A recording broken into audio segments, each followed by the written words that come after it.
Even though I wanted to have my pops, and I still to this day like wish that I would have had just an opportunity, just to get something, just to know what about me is reflective of him. Like what things of you do I mirror?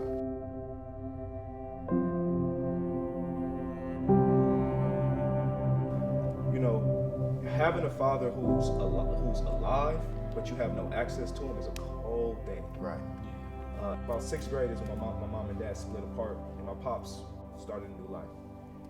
And in that process, I was just so confused because the thing about my situation was that I had an amazing pops. I'm talking about however you can write the story, line for line, we had that, right? And I thank God for that foundation. But then he disappears, boom, just like that. It just made me, for years, I was just like, what's wrong with me? What's wrong with me? Why am I not? I did everything right, Pop. I did everything right, down to playing the position you wanted me to play on the baseball field. And you gone, and I can't even get a phone call. I see you twice a year. For me, it was just so much confusion in that time of my life where I was just like, man, I just don't know. What is it, something that I did wrong?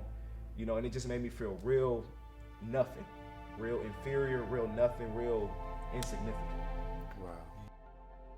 Me, myself, I did have a father, so I can't understand what he's talking about at all. I mean, I get it, I can see that it hurts him, but there's nothing I can do to feel that hurt.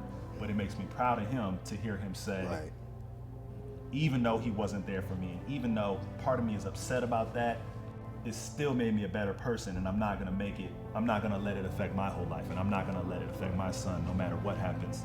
Usually in society, there's a stigma that basically says if you didn't have a father, you're not gonna be a good father. And we've seen here today that even though some of these people don't have fathers and some do, and all of them have good heads on their shoulders,